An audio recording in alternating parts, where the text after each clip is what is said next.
Danny, this is crazy, man. You got everybody thinking that we're kissing sisters out. See, I mean, at this point, Danny, you're drunk. Because you know how everybody says when you tie, it's like a brother and sister kissing. No, you never heard that? Oh, you're a wild, bro. That's the battered way of looking at things, though, right? Because we're the battered herons, Ian. No question about it. I am ready to get hurt again. Kris, the herons are back. Welcome to episode number 50. I didn't even realize it until I just said it. Kris, we hit 50 episodes already. How you doing, sir? Good, man. 50 episodes. That's an achievement all in its own, right? I'll take that. Seeing as how we're suffering most of the time, that we stuck it out 50 times for sure. Yes. And we're making history. What is this? The third time we have a 6-game losing streak. I'm feeling good. I'm feeling real good. Sarcasm. So we have an interesting show. We're going to talk obviously about the losing streak, the game on Saturday. And we're also going to talk about Miami FC coming up on Wednesday. We wanted to get somebody from Miami FC onto the show to help us preview that game. We contacted Dade Brigade through IG, through Twitter, and they kind of just, completely ignored us, which is okay. I understand. What were they going to get out of coming on here anyway? So I get it. Listen, no, you know what? You could be very political. You could be as political as you want. One thing I forgot to mention to you before the show is Miami FC reached back to me. I messaged them, and they answered me back multiple times. So, whatever. Get out of here. Okay, but they didn't offer anybody. The thing is, I don't see why they did. Would they come offered on that same guy that just blew us away. Oh yeah, I don't see why they would come on here. Like I said, we contacted them more because Kris really wants to talk to somebody from there, because Kris is really looking forward to this game on Wednesday. Me, not so much, but we'll get into that later. Let's talk about the losing streak. So 6 in a row, but I think this is the first time in that 6-game losing streak, maybe the NYCFC game to an extent because we lost on an own goal, and maybe the Chicago Fire game, because I really do think that maybe we didn't outplay them, but I didn't feel like they outplayed us necessarily either. We kind of coughed that game up. But outside of those first two, this is the first time I think that we should have won. Like, we let this one slip through our fingers because we had many more chances than they did, and I think we played much better than they did. But at last, it's still a loss. What do you think about Saturday's game against Houston while I look through these comments that are coming in fast and furious? Listen, I thought that the game was probably the best game that we've played all season. All season overall, I feel like this was legitimately the best game. And for all you clowns out there, all you Facebook people and all you other payasos, right? Put your mascara on and everything, whatever. At the end of the day, I am really, really done with this Fire Phil stuff. Like, we legitimately had our best game. Look, let's get this out of the way real quick, all right? Forget about the foreplay. Let's just dive right into this. We're not going to talk about... Okay, all right, let's go straight to it. All right. I mean, we can... all right. No, you go ahead. You go ahead. You go. I mean, there's not too much to get into it. I mean, as far as the game goes, today, we continue to play up the wings, right? I think over 75% of our offense was brought up through the wings. It was on the left side, Stefanelli overlapping runs by Negri, and then crossing it in. On the right side, Pizarro would drop onto the right. Yedlin would be on the right, overlapping runs, cross it in. And then Campana was connecting on a lot of headers. There was, to start the game, I want to say like minute 7 or 8, I think he had a clear header that I wish he would have jumped to get some more power behind it, but he just let it land on his head. He kind of angled it to the corner. Keeper got a hand on it. That was the first great chance of many good chances that we had that game. We constantly had shots off the post by Mota from outside the box. There was one that I thought was going to come in. Coco had a couple good shots. Coco had one that kind of grazed the defender's body and just barely went to the left of the post, just missed. Like, we had a lot of chances. So, because you want to get on the Fire Phil, and I see the chat is Phil Neville out crazy right now. So everybody's on the Neville out train. So before we get, because I'm going to go to Kris about this, but before we get onto this, At any point, do we give him credit for the fact that he put a team out there that had these opportunities? If some of these players convert on 2, 3, or 4 of these goals, because there was a lot of opportunities, we win the game. Are you still saying Neville out if we win this game? I give it off to you, Kris, because I know that you're fired up. Listen, Matthew's out here saying Neville out train. I was very close to at least walking on the platform, but now I've literally taken the staircase back up. I'm not even near the platform. This last game, to me, it's a perfect example of the ball bounces one way or the other kind of deal. If we would have scored 1 or 2 of those goals that dinked off the side of the bar, everybody would have been having a completely different conversation. Not one person in this chat nor in the fan base would be saying fire Phil if we won this game. But because we didn't win and some weirdo goal happened, right? Now it's fire Phil. It's a house fire. Everybody's going crazy. Like, what is going on? I love Andres Castanedas. He hit the choo-choo. Choo-choo-choo. Everybody's on the train. Look, I know Kris is not on the train just quite yet.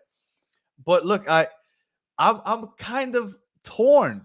I'm torn because I know that everybody's on one side. I know you're completely on the other side. And I find myself somewhere in the middle because I feel like if you lose 6 in a row, somebody's got to pay the price. And usually it's the manager. The first 5 games, we look like shit. Yes, the 6th game, we look decent. But, I mean, we still didn't win. What were you going to say, Kris? This is the best comment right here that Lucas just brought up. No subs till the 80th minute, right? That is one thing which I'm going to give some credit to Don Cafecito. He had a Twitter, gangbang going on or whatever. And basically I don't know. So everybody ended up joining in this. And and so the one true thing that I mentioned and other people sort of mentioned as well is that there was no subs until really late in the game. Like, that's one thing where I'm going to tell you, Phil, what in the F are we doing? Like, well, I don't know why I censored myself. I just talked about a gangbang, right? Like, what are we doing here? So I think that making that last minute substitution was really brutal for sure. And that's on Phil. That for sure, I'll put it on Phil. But this team performed better in this game than in any other game. And if the result was different, everybody's mindset would be different. We'd be going into this Miami FC game not even considering playing the starters. But there's a lot of people saying, hey, now we got to play the starters. I mean, what are we doing? Look, we had, as far as possession goes, I want to say possessions, we had a lot less than half, somewhere in the 40%. But we had 9 shots on target. No, sorry, 5 shots on target, 9 total shots. Like, we had our chances. Like, at some point, Neville gets some credit. So I'm with you, Kris. I'm with you, Kris, to an extent. I mean, get these guys on here with you before they turn out to be clowns on Facebook. But, okay, so at what point are you on the fire Phil train? Because he has lost 6 in a row. Oh, my God, man. If he keeps starting Stefanelli, then we got problems. If he keeps starting Stefanelli, then we're going to have some Who would you start problems. instead of Stefanelli? I'd start Taylor. Without a shadow of a doubt. Taylor's starting over Stefanelli because Stefanelli's done absolutely nothing. I agree that he hasn't done necessarily anything, but I don't think he was that bad this past game. He had a couple good crosses. I thought he was playing well with Negri on the left side. So I think that he's looked, since they moved him over to the left, I think he's looked a lot better than when they had him playing the 10. And we still don't have a 10. That's why we're still not playing up the middle. But out of everybody that's been in that 10 spot, I think Pizarro has looked best in that 10 spot. So although our team is still working without a 10, although we're still not happy with the way we're playing, I think that he has been tweaking some things. He realized Stefanelli isn't working at the 10. So let's move him to the left. I think he's played better there. I think first of all, and I just put up a comment here. And it wasn't Adrian's, it was Andres, right? What about Duke and Lassiter starting in Montreal? Listen, let me tell you something. Everybody thinks that that it was Phil Neville playing Bryce Duke incorrectly, which he was playing Bryce Duke in a poor position. But it's like we said like 2-3 podcasts ago. You're taking your best players and you're going to put them on the field. You're going to try to put the best players, period, right? At that point, regardless if he played Bryce Duke or not, like we have nobody that's going to fill in Gregory's role. So, I mean, what are we going to do? So you're going to throw in Victor Ulloa, or are you going to put Bryce Duke back there and hope that the skill that he has overcompensates for the position that he's not used to playing? So I'll take Bryce Duke in a CDM position just to get him on the field because he's talent. Look, I've been talking about it for a while. I think it's a disaster that Bryce Duke was traded. But you know what? Everybody's talking about the 10 this and the 10 that. At the end of the day, there's nothing being thrown towards Hendo's way, right? Because now everybody's skeptical. Now everybody's thinking. Now everybody was bashing me a month ago. Okay, listen, but it's true because at this point we're waiting for the Messi sweepstakes. It's already getting messy, in the words of Peter Brown. I was watching the podcast, and it's ridiculous at this point. We got rid of Pozuelo, the girl that we had, for some girl that we might have. And at this point, like, we don't even know where the hell he's going to play. I mean, the Saudi Arabians can come in with like $1 gajillion and boom, he's gone, right? I think they already offered him $500 million. He's not going over there if he doesn't take that. And just real quick, just to clarify, Matthew said Taylor is not a 10. I don't think Kris was saying that Taylor would come in to play the 10. No way. Since Stefanelli has moved over to the wing, I think that Taylor could take that spot on the wing. I think that's what Kris was referring to. As far as the 10 goes, that is a fact. Pizarro right now is the best thing we have so far, at least so far this season. That's the best he's looked. I wish we would have gotten a chance to see Duke out there, but we didn't. And I wouldn't necessarily correlate Montreal finally winning a second game with Bryce Duke and Lassiter playing. They won like some Canadian Cup game. But as far as MLS goes, I think they've won one game since they got there out of the two that they played. I wouldn't attribute too much of that to to Duke and Lassiter. Listen, Matthew, get out of here. Okay, get out of here. Henderson in, Neville out. Henderson is the guy that brought you Stefanelli, my friend. Where is that kid? Where is Pozuelo when you need him the most? Where's Messi? Where's all this chess move? The moment that we start to see these chess moves come into play and then Messi just slots right in, all right, then we're talking. But of this chess moves for Stefanelli, get out of here. I've seen a lot of people bringing up the fact that Carranza has looked so much better in Philly instead of over here. He was a striker. He could have gotten time here. Henderson's the one that gave up on him. I don't think that that's on Phil Neville. I mean, he was a striker. He could have played the 9. It's just that he couldn't play over Higuain, and that isn't necessarily on Neville, is it? I don't think so. Listen, this is the harshest truth all of you guys are going to be listening to with the Battered Herons here all season. We're just punching you in the face with just straight facts. Or they're just going to jump off and think that we're idiots. Yeah, whatever. You know what? Go put your the clown masks on while you request for Phil Neville to get fired. And then talking about other coaches, right, Danny? Mm-hmm. You were talking about other coaches and other options. Yes. Now, I'm not going to sit here and act like I know names of other coaches or what they've done or who they are. I know basketball. I know football. Give me like a Phil Jackson or like a Pat Riley that's going to come over here. Like, what are names out there that are like legitimately available that are like good coaches? Because I can imagine that out of 100 coaches available, 95 of them are straight trash. So everybody's go ahead. Just a peek behind the third wall or fourth wall, whatever. We usually have a show sheet and we try to like follow it, but because this is so Phil Neville like heavy, I think this is just gonna go to hell. We're just gonna be throwing shit out there. Okay, so that's fine. I just Just given it, if we sound like we're all over the place, it's because it seems like today we might be. So now that you brought up the other coaches, let's just talk about the other coaches. So Jason Kris is who I think automatically becomes the interim coach if Neville were to get fired. Now, Jason Kris, for those that don't know, coach, his first managerial job was Real Salt Lake. He won the MLS Cup with them. I think I want to say it's 2009, I want to say. And then he went and he coached NYCFC for 1 year. Then he was the Orlando coach, I want to say, for like 2-3 seasons, give or take. If he were to take over, he loves playing possession ball and he loves playing the diamond. When he played with all his teams, he kind of ran the diamond, the 4-4-2, which is basically what we've been preparing to play all year for anyway. So if that were to happen, just expect us to play the 4-4-2 diamond, and that's who would take over. But I can't imagine that after things go so sour with Phil, that they would go ahead, take Jason Kris as an interim and keep him on for the rest of the year. So I think that we would go after somebody else, a bigger name. Now, I've been saying Tata Martino since they gave Phil Neville that 1-year contract. As soon as they gave him that 1-year contract, I came on here. You can check the archives. And that very next episode, I said, Tata Martino is going to be the next coach. So that's what I really thought. But maybe that doesn't happen. I think that would be a great option. Obviously, he's had success in MLS. He won the MLS Cup with Atlanta. He also has a history with Joseph Martinez. Some of the Joseph Martinez's best years was with Tata.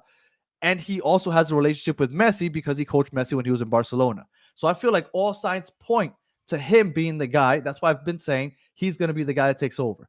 But somebody that not many people have brought up that I would like to see if we don't get Tata, I would love to see Patrick Vieira come and be the coach for this team if Neville gets the boot. Gets canned. Vieira hasn't necessarily been very successful in Europe, but while he was here in the MLS, he had NYCFC rolling. He left in the middle of the year when they were the second best team. I forgot who was in first, but they were second, right behind the first tier, to go ahead and get the supporter shield. And for Lucas to say, no way, Vieira, I want somebody that has European experience, but that has done well in MLS. Name me somebody outside of Tata that has coached in Europe and also had success here. He never failed here. Jesse Marsh, I somebody in the comments just wrote Jesse Marsh. I can't imagine Richard him coming. Greenberg. I don't think that he would come here and be a coach for Inter Miami. I think he's looking for maybe an international position. Look at what's go ahead. Look at what's happening now. Everybody's just gonna play patty cake over here with names of coaches. Anybody else want to look down the list of coaches on google.com? See what you come up with. But these are all, look, I think that you need a big name we're aspiring to get. I mean, we don't like talking about it on this podcast anymore, but we're hoping to get Messi. I know. I'm sorry. I had to bring it up. So you need a big name. You can't get a Jason Kris. You can't get, I can't even think of anybody else, but you need somebody with some stature to come and be the manager for somebody like Messi.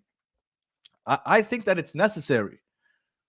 So Tata, to me, has been the number one option since, I don't know when they gave him that 1-year contract, but since they gave him that 1-year contract, I said, he's out. Messi's going to say he wants him out, and he's not going to be here. Now, I didn't think that it would be this early because I didn't think that we were going to do so poor that we would lose 6 games in a row in the middle of the season with a chance to lose a 7th in a row against a USL team. But that's where we're at. So if he gets fired, I think Jason Kris takes over for a little while, and I think Tata is the number one option. But if that doesn't work out, I would like to see Patrick Vieira. Listen, at least Adrian, he's not any screws loose in the brain over here, right? Sack Phil. If it does come down to Phil Neville getting fired, then Adrian makes a perfect point. Finish the season with an interim. I mean, at this point, you're not attaching yourself to anybody.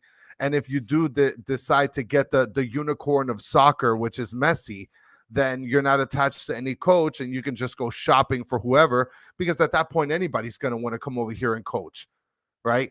So I agree with Adrian, right? If you're going to sack him and bring some random Joe Blow to finish off the season.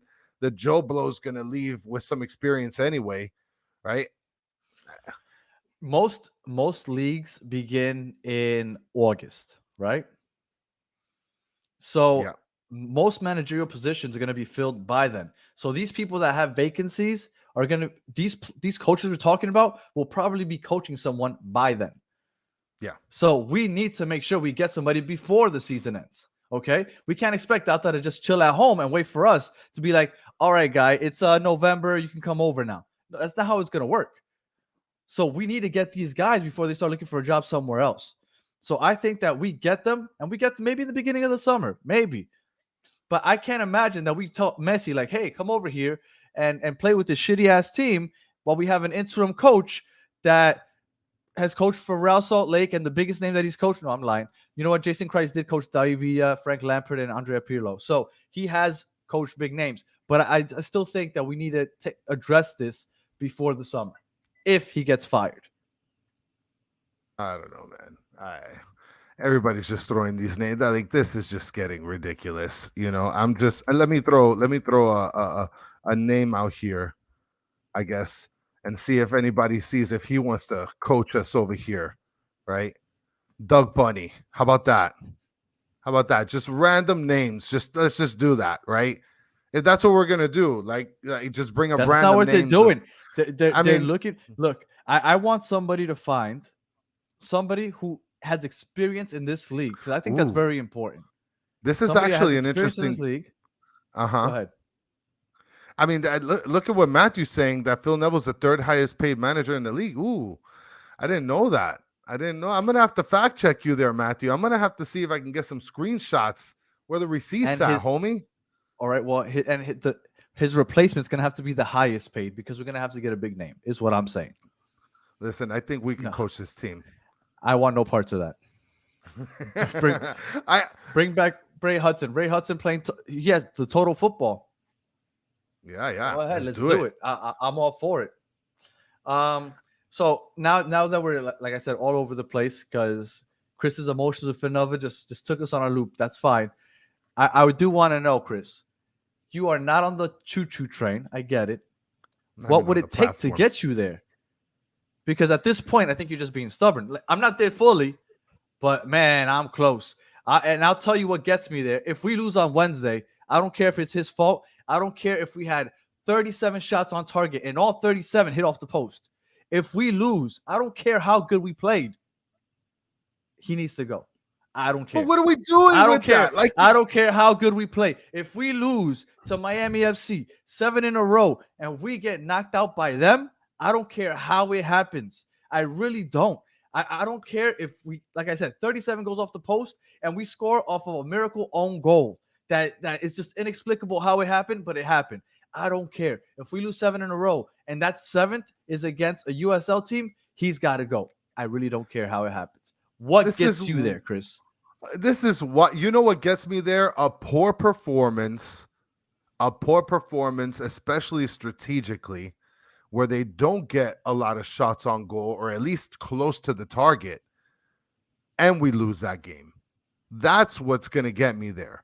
If you're talking about a 37 attempt game where, like, strategically everything worked out and we had a ton of attempts towards goal, like, where is the fault there on the coach? Like, it literally takes the players to put the ball in the back of the net. If the coach is like drawing up this system or whatever, and he's getting you to the end, and you just can't score the rock. No. But you see, if that would have been the case for all 6 games, then I would agree with you. But it hasn't been. Get out of here, Dino. So if that would have been the case for all 6 games, I would agree. But like I said when we started, the Chicago game, I felt like that second half we played better than Chicago did, but the first half we had a poor first half. We got saved by that late Negri goal. So I honestly believe that we've been outplayed for 5 games. Okay, so the 6th game, yes, we played well, but 1 out of 6 isn't cutting it. So what I'm thinking is that, let's say we like you said, he gets to the finish line, but we're not scoring. At some point, you need a new voice in there, because the players are feeling this as much as the fans. Like, it's got to be hard to get it up and go train when you just keep losing. And at some point, it's like, why the fuck are we losing? We're playing well. We're playing with our all, but we just can't seem to get this right. At some point, you need a new voice. Like, it's not even about somebody coming and changing things up. Like I said, if Jason Christ takes over, he's going to do the 4-4-2, the diamond, which is what basically we've been waiting for anyway. That's what Neville wanted to do. So again, it's not anything crazy, but it's a new voice taking over the room. And I think that might do these players some good, because at this point, it's just like a shit avalanche. Like, everything that can go wrong will go wrong, and the morale in that locker room is probably very poor. Now, I haven't seen Franco or Michelle or anybody really write about the mood in the locker room, but I would assume that it's not very good right now. After 6 games in a row, you lose 6 in a row, and you got to feel horrible. You and I, Kris, were in a basketball league once, and I don't know if it was the first season or the second season that we had a rough go. And we went on a losing streak. Season. And I remember we went on a losing streak. And I remember I was like, man, I'm about to go over there again. It's a Monday night, and we're about to get rocked again. And like, I would feel defeated even before we went out there, even though I was like, we should be able to win. And eventually we turned it around. But while you're going through that, like, it takes a while for something to click and finally get you going again. And I think they need that, either with a win. And I don't think a win against Miami, we should beat Miami FC. But if we beat Miami FC and then we get our ass kicked by Columbus, we're right back at square one. But you see, that's the thing. Like, this Miami FC, it's a lose-lose regardless. We lose. I agree. Everybody's on the fire Phil thing. If we win, everybody's like, oh, Phil, it's not an MLS But that's how it has team. to be. That's how it has to be. It's not an MLS team. One thing I want to get on with the reporting, and I want to make sure that I put this out there, because and again, I was listening to Peter Brown and Uncle Ed's podcast. I shouted them out again, and they made a really good point. They feel like the reporters are not being critical enough against the team. And Danny, you and I have spoken a little bit about that. And let's just plug in another podcast, right? You know, we got Solana, who is with This Is Football podcast. He tried his chances, and he went in and interviewed some of the players, some of the coach. And I'll tell you this much: the reporters are just not critical enough.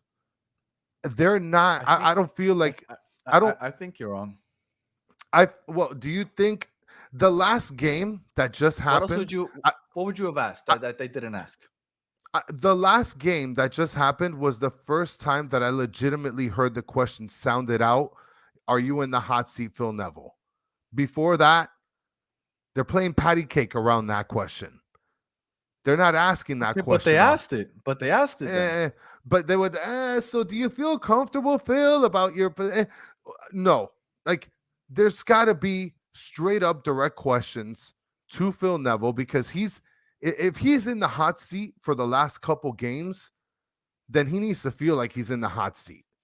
I don't know. Everybody may have people may have their different opinions about Franco, but I never thought that he goes soft on Phil or anybody. No, let me tell you, pretty straight up with his questioning. Franco, I think, is probably... For those that don't know, Franco Panizo is a reporter. If you don't follow him, go ahead, follow him. Franco is probably the most critical. He's probably the most critical of them. And I just look, as a collective, I think that our reporters, and I'm not mentioning names strictly, but I feel like our reporters are a little bit lighter on the team than they should be, or maybe they have the opportunity to be. Because if they want Phil Neville to feel like he's in the hot seat, then it needs to be said and heard that he's in the hot seat, right? I mean, at this point, yeah, go ahead. Just real quick, Richard Greenberg asked if I was going to be going to the game on Wednesday. I don't think so. I don't think I'm going to be at the game. I will be at the game. I will be. Yeah, Kris is going. Yeah, I am going. Does Chris Henderson ever do any interviews? That's a great question, but a lot of GMs don't do interviews. So I mean, I don't even know how to answer that. How often does Chris Henderson get in front of the mic? When we go on a 6-game winning streak, I'm sure he'll be there. Oh yeah, for sure, because he's going to talk about how awesome Stefanelli is doing, right? Yeah. But now he's not talking about Stefanelli at this point, right? And where's Pozuelo at? You know. Well, look, like I said, I don't think that the reporters are that soft with the questions. I mean, maybe you guys expect more, but maybe I don't expect as much as you. Like, what else could he ask? Are you on the hot seat? Okay, I don't think so. And from when I heard him answer that question, he's like, but I take full accountability. When we don't play well, it's on me. Like, what more do you want? I mean, but that's coach speak, right? Like Lucas just brought it up. Franco asked Phil last week, and I heard that. Franco, I think, like I said, I think Franco is probably the most critical. And he asked that question, which, I mean, again, I feel like this kind of question should have been brought up like 3 weeks ago when we started. So what you want him to ask? You don't want to ask, are you in the hot seat? You want to be like, why do you still have a job? Like that's what you want him to ask, just like that. If you really think that why are you still employed here? Why do you suck, my friend? I guess maybe in different words. Professional. I don't think you can say that, something like that. I think that they ask it as professional as they possibly could. Like, how else are you going to ask it? Yeah, I mean, there's a lot of different ways to ask it for sure, but directly, I don't know. Why do you suck, Phil? Chris Henderson, where are you in the back? Why do you suck? Where's Pozuelo? In Turkey. How cool would it be? How cool would it be is if summer comes around and our big signing is Pozuelo? I fucking punch Chris Henderson in the face. How awesome would that? That's our big DP signing. We got Pozuelo. We got our number 10. Yes. At least he fits the Phil Neville scheme. Well, that's if he's still here, right? I mean, that's true. That's true. And watch him not fit in with the next coach. It'll be fucking amazing. Listen, I told you, Danny. I mean, you got Steve just singing the tunes, baby. That's the hard questions. Well, yeah. What kind of arroz con mango is? Yeah. What kind of arroz con mango is that, bro? Oh, that's a very Cuban saying that my wife taught me. I had no idea what arroz con mango was until I got with my wife. Oh my God. All right. So let's backtrack a little bit. All right. So talked about Chris Henderson. I was very critical because he hadn't really signed anybody to help us out. And Neville was getting all the fire. But he has made some moves. Dixon Arroyo made his debut on Saturday. Even though Lucas, actually, before I keep going, Lucas, you had us looking like dumbasses out here. You told me officially out, Dixon Arroyo, Miller, and who else? He and Taylor. He said that it was official. And we were talking like it was official. And all of a sudden, Lucas, you got us with pie in our face. All of a sudden, they're both playing on Saturday. But anyway, listen. So I think Dixon Lucas. we're playing. I think Lucas works for the organization. He just tried to put the wool over our heads. It worked because we bought it. So Dixon Arroyo and Kamal Miller made their debuts. What did you think about their debuts on Saturday? Listen, I think that Miller was super solid in the back. I love how they played how him and Kristoff played together. I think if there's any time, and again, I've been a fan for a short amount of time, but right now I feel super comfortable with the two center backs. Super comfortable. Arroyo, I mean, he's fine, right? He's not Gregory, but he's okay. I didn't think he was that great. And he had a horrible turnover in our own box. He basically gave it to the offense. Like, here you go. Have a chance. Yeah. He's fine. He's okay, right? Like, I mean, he's better, I guess, than Ulloa. He's not better than than Gregory. So I guess, it's a good and a bad. He's okay. It's his first game. Hopefully he can gel in. But I mean, Miller to me, I think was the standout between both of them. I feel like defensively we played very well. One of the things that I saw from Arroyo is that he did kind of hustle back and try to get the ball, especially from behind, when he was, trying to run back on defense. So that's nice to see. He better do that. Yeah. I mean, he said, I forgot who it was. Somebody said, a reporter said that he came out and he said that he isn't a Gregory. Now, I can't remember where I heard that. But my understanding is that he said that at some point somewhere. That's not his game. He's not a Gregory. Yeah, he doesn't fight for the ball. He doesn't go up for headers. Well, then he's another Mota. We don't need that. We need a Gregory or some type of version of Gregory. We need a bulldog back there, and if not a bulldog, at least a Chihuahua. Give me a Chihuahua that at least makes noise and kind of fights for the ball, even if he doesn't win it. But I need you to fight for it like a Chihuahua. You may not win it, but try. But he's just telling me that he's not a Gregory. That's already a bad look for me. So, and thank you. Sean said that it was Franco that reported that, because I know I heard that somewhere. So don't tell me that you're not a Gregory. Oh, that's fine. You're not a Gregory. That's fine. But I need you to try to be a Gregory. But I was impressed with Miller. I thought Miller looked, for the fact that he didn't even train with the team, I thought he looked pretty good. He almost had the game-tying goal at the very end. He had a ball where he just had a little more curve on it. It might have hit the top corner on the left side. But I thought I was impressed with Miller. I thought he looked good. Like you said, him and Kristoff back there, I think is going to be a great duo. I'm happy with that. I'm happy with that partnering, and I think that's going to be good. But Arroyo, at least game one, you can't judge him off of one game. But I guess the fact that Miller looked so good with no training, and then Arroyo looked with 2 weeks to train, it discouraged me a little bit. Like I said, the one thing I liked about the back line was Miller and Kristoff play very for sure. Yes, they play very disciplined. And if there's something that you do want on the back line, is you want disciplined defenders where they're not, hacking at ankles. So I think that's a great thing, especially with Houston being a team that essentially gets freebies in every single game that they play. They lead the lead in penalty kicks and penalty goals. So for that to not happen in the game and them playing so patiently and disciplined, I think that was phenomenal. And that's considering that Negri pushes up to like the other side of the field anyway. So that's going for them. Negri, he played well also. I thought he played well on offense again, though. Like when I say Negri played well, I always, like when I picture Negri, I close my eyes and I think about what he did. Every contribution is offensive.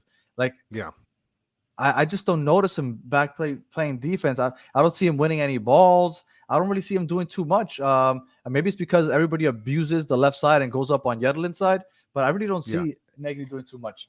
Now, Joseph came off the bench.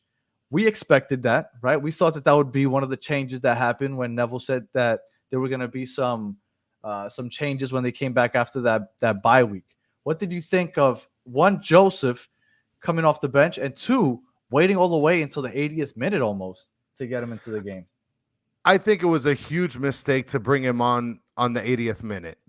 I'm just going to start off by, bantering to all you Phil haters out there. All right. You guys make sense in that. I agree with that. But I'll tell you right now, I love the fact that they had the one striker set up. And if we would have won the game, everybody would have said, oh my gosh, Phil Neville with the great setup of one striker and taking out Joseph. Joseph's trash. It would have been amazing roarness for Phil Neville, but we lost. I'm still upset that we got 5 minutes of Joseph and Campana together. I want to see them play together consistently for a couple games. Maybe they do it for the Miami FC. Yeah, but for that, you need the guy that's in Quebec or you need the guy that's in Turkey. And we don't got none of those guys. We got Pizarro, who, this was the first game, by the way, that I saw Pizarro gassed in the last 10 minutes.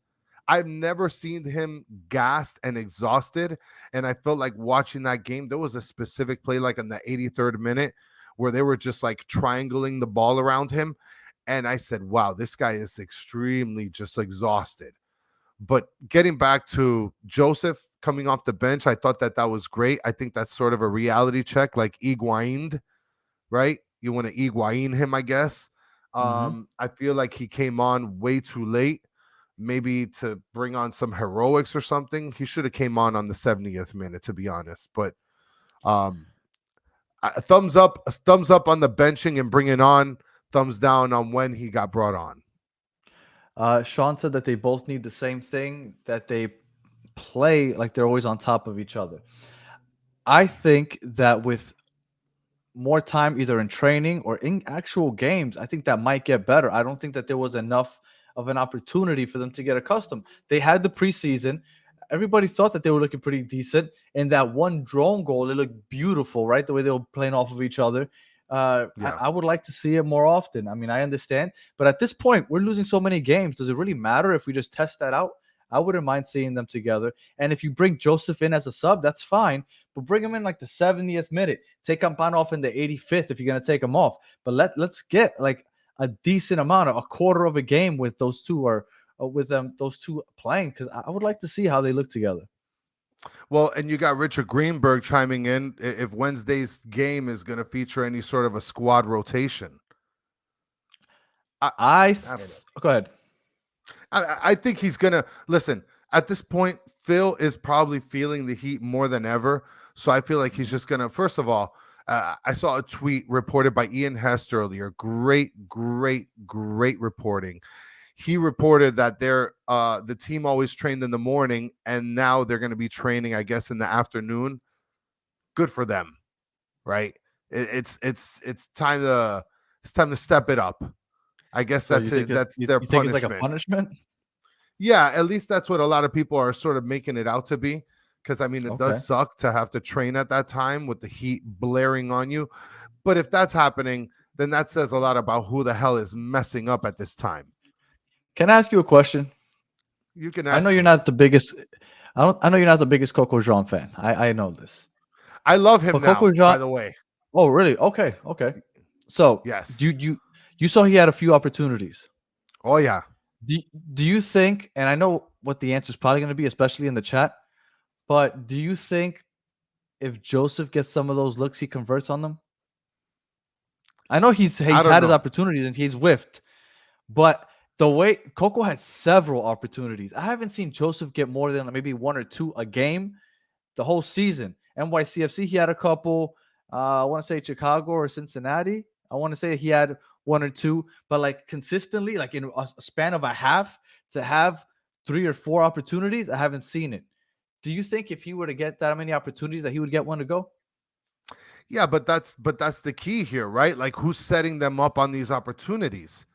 So like typically you have Yedlin's. It was Negri and Stefanelli with those crosses that were landing in Coco's lap that ended up giving him a lot of opportunities. But now at that point, okay, so then but Joseph is not getting the same opportunity. Why? Because he's not wide enough? Because he's waiting in the middle of the field with all the towers that are playing center back against them? I mean, Campana's now filling up the middle of that box. Now Joseph could kind of break back to the back post and maybe get those balls in behind. Like that. That's where Coco was letting them land. It was landing right in his lap because Campana was commanding so much attention in the middle. And Campana was getting to those balls with his head. Like he's commanding a lot of attention in the middle of that box. He was. I was looking, and as far as aerial duels go, we actually won the aerial duel battle, which is surprising because I haven't looked up the stat, but I've brought it up just for the last like 4 or 5 weeks, how that we're the lowest percentage as far as headed duels, but we actually won it. We won 13-8 this week. So Campana's going to make a difference in those set pieces, those corner kicks in the middle. Maybe that frees Joseph to get the ball at the back post or somewhere else where he can maybe have some easy chances or easier chances than he's had up until now. Well, and Alpha's kicking in saying Joseph feels the pressure. John is playing with house money, which I mean, I agree with that. And I'll tell you from just, I guess, seeing it from a fan's point of view, the perspective I get from both of these players, just from the opportunities that they've had, I feel like Coco Jean is living in the Jean Mota stratosphere where he just doesn't care. He's just going to blast on that ball any opportunity that he gets. I'm pretty sure Coco Jean's thinking all those opportunities I lost on last year, I'm going to capitalize on every single one that I have in front of me. So that's just my opinion. And I love the way that Coco Jean's been playing. I love it. We are now 14th in the East. We're tied for last place with Montreal, one of the only teams we've beaten. We are actually. I want to get into this. I saw my brother or my cousin, one of those two, sent me a tweet, and it was somebody's comment to the standings on Twitter, and they said this is why MLS is ruining this sport. Because there's teams like Miami that have only won 2 games, but they're only a couple points away from a playoff spot. Yeah.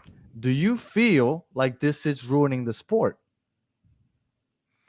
I mean, I saw that earlier. I mean, I guess MLS is sort of trying to find their approach, their way of doing things differently, I guess. I don't know. I mean, you have more soccer experience than I do. I feel like this is very Americanized in terms of how the standings are.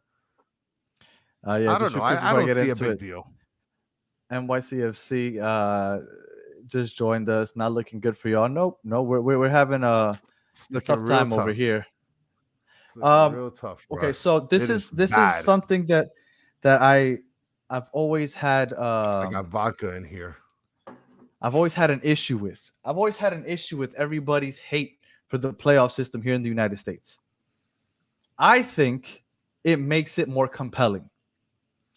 Right now, we have 6 points, but we still have a chance to make the playoffs, which keeps us interested, right? When you watch European soccer, they're like, oh, we have 6 points? Cool. Now let's start rooting to not get relegated. Yay. That's what we're rooting for. Let's keep winning a couple more games so we don't get demoted to the second league. And that's why I watch the games. I rather watch the games hoping that we can make it into the playoffs and we still have an opportunity to win a championship. See, I want to play games that mean something as far as winning a championship. Other people want to win games so that they just don't get demoted. I think that is the difference. And that's why I prefer the playoffs rather than the whole European where, oh, no playoffs. So basically our season ends as soon as it starts. That's the difference. That makes a lot of sense.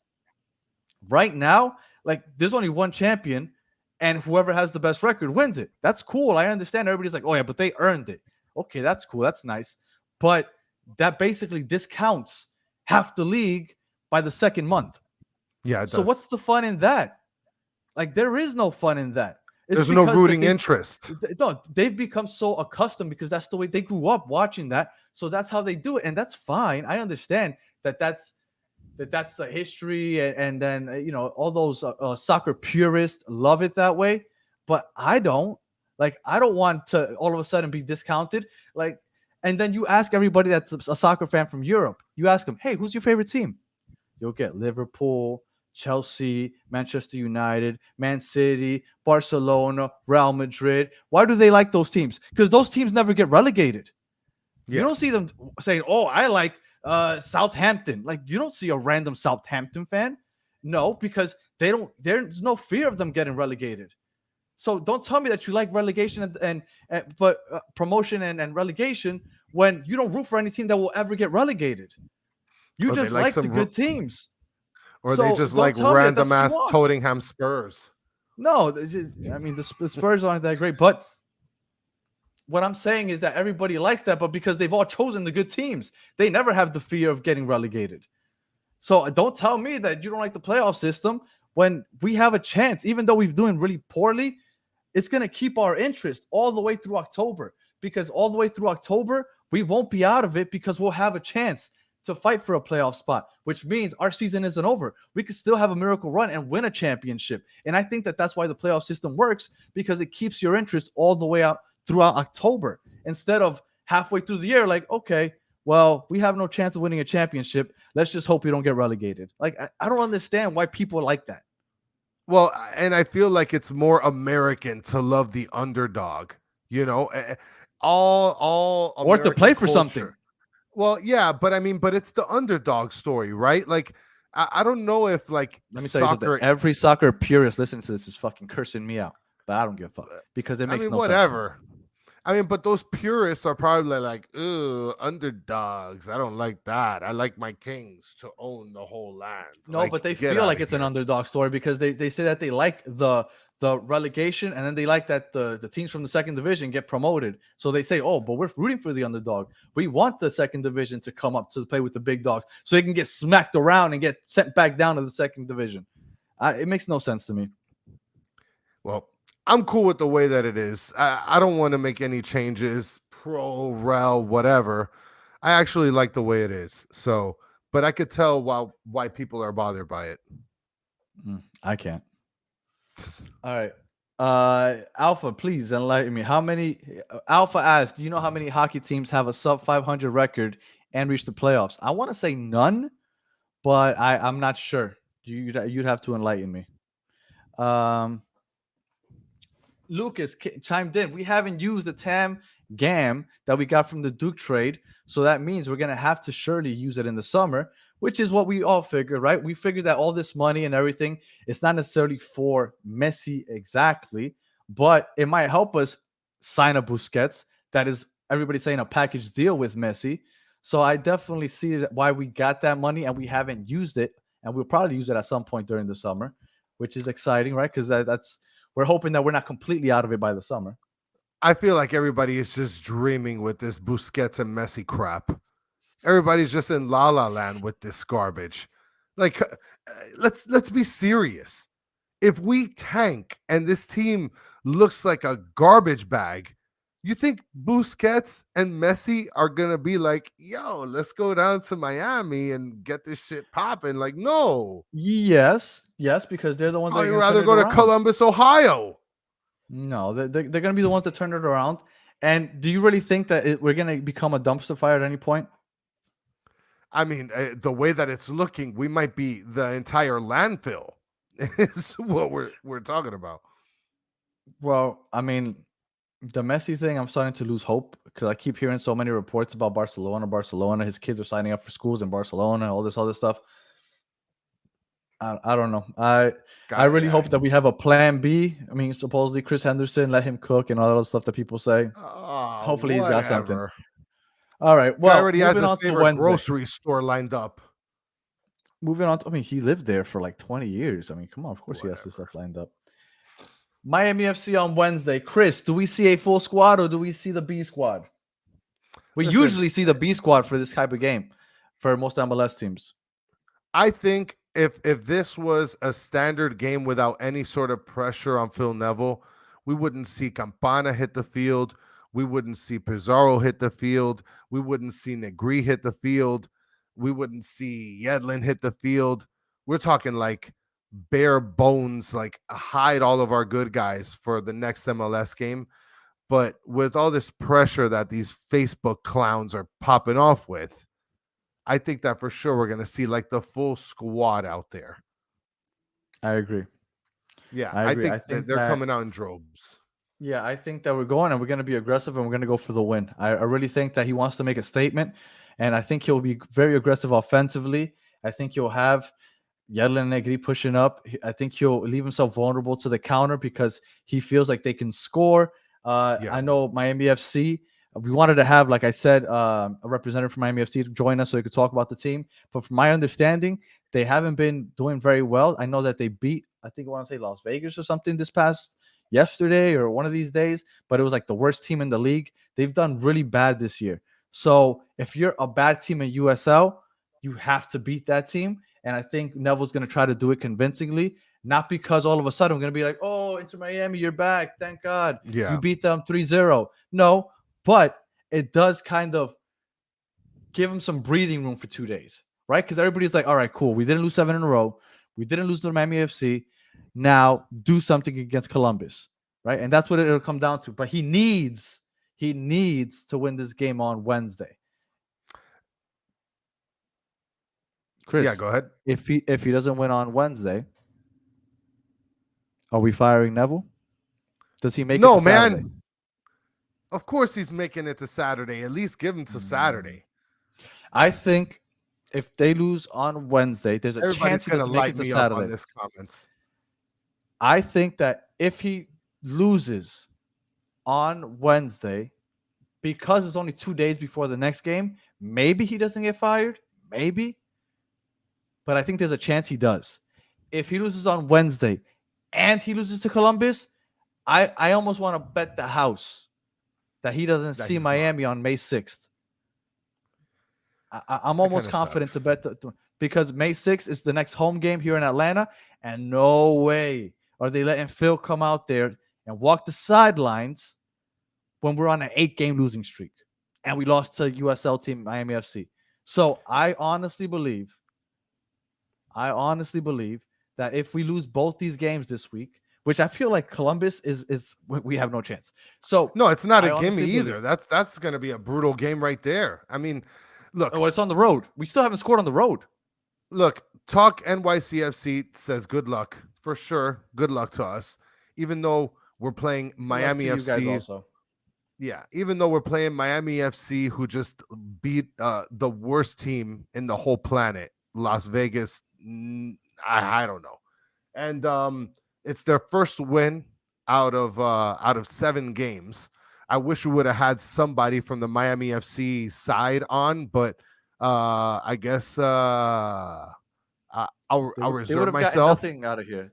They would have gotten I nothing out of guess. being here. Whatever. So Miami FC, we're gonna play against those payasos as well. Whatever. Like I said before, the sucky part is that this is a lose-lose. That's the really sucky part about this game. Mm-hmm. Now, that's why I'm saying it's got to stretch out to the Columbus game, because you can't expect to have all this animosity towards Phil. No, because if he loses this game, it's really bad. It's a bad look. It's a bad look if they lose this game. To add to the fact that they're on the 6-game losing streak, if they lose another game, and not just to anybody, but to a USL side, that's a really bad look. Like, MLS will feel embarrassed if that happens. I don't know if you remember, but they rescheduled our game against Orlando to make sure Orlando had an extra, weekend to prepare for the final against, I think it was like Sacramento or something, the USL side. Yeah. MLS wants no parts of losing to a USL side. And for Inter Miami, the team that they're banking on hopefully bringing Messi to the league, losing to a USL team to add to a 7-game losing streak. MLS doesn't even want parts of that. So this is a bad look. If they lose on Wednesday, Phil might not make it to Saturday. And if he does make it to Saturday by some miracle and they lose that game, I feel almost 100% certain that's it for Phil Neville. Listen, and Alpha just brought it up. If Nev loses, the Moss brothers are basically going to Jimmy Hoffa him and put him up under one of the properties. That's exactly what I see happening for sure. That guy's going to get put up under like a building in Hialeah or something. Yeah. All right. So quickly, Kris, your predictions for Wednesday's game. And then look at Lucas talking about Jimmy Butler. Get out of here. Let me tell you something. We're not going to, I'm starting a Battered Heat Fans podcast coming next season. If you guys want to tune in, that's going to start in October. But Jimmy Butler is another animal in the playoffs. That's enough basketball talk. We'll talk Heat in October. Predictions. What are we thinking for Wednesday? I predict that this is going to be 4-1 that Inter Miami wins. Okay. Because I feel like at this point, this team needs the win regardless of who it's against. But more better against Miami FC. So I think this is going to be a killing 4-1. Real quick, Battered Nets fans already exist. I already got that podcast going, because just so you know, I'm just adding to the Battered Fans Network. I think on Wednesday, which don't ask him about the Nets. Yeah, no, I don't want to talk about that right now.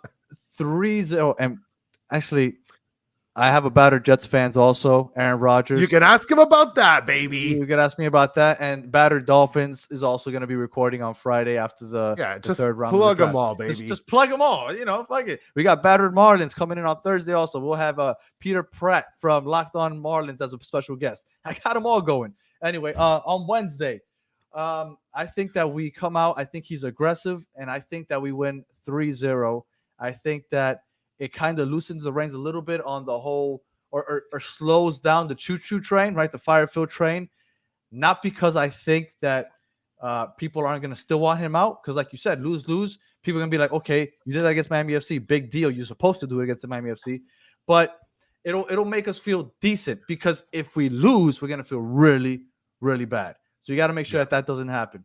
So I think that we win 3-0. I think he's aggressive. I think we win. We dominate, and then we'll see what happens on Saturday.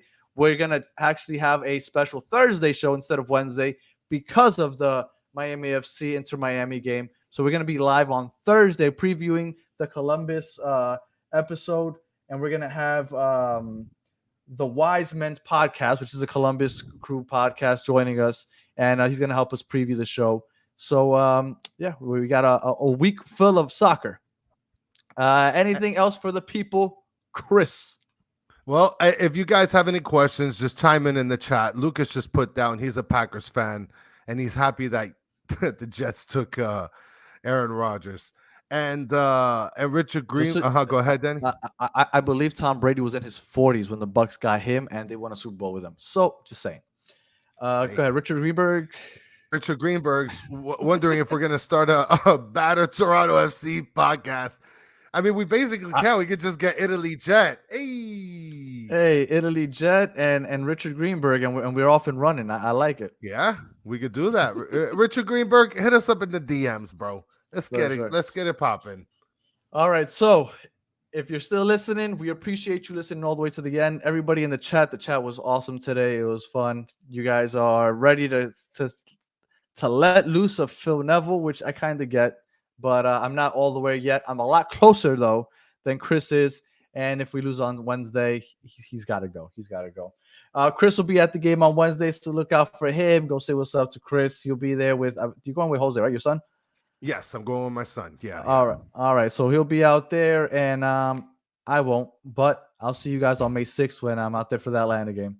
I appreciate you guys, and we will talk to you on Thursday. All right, guys. Catch you then.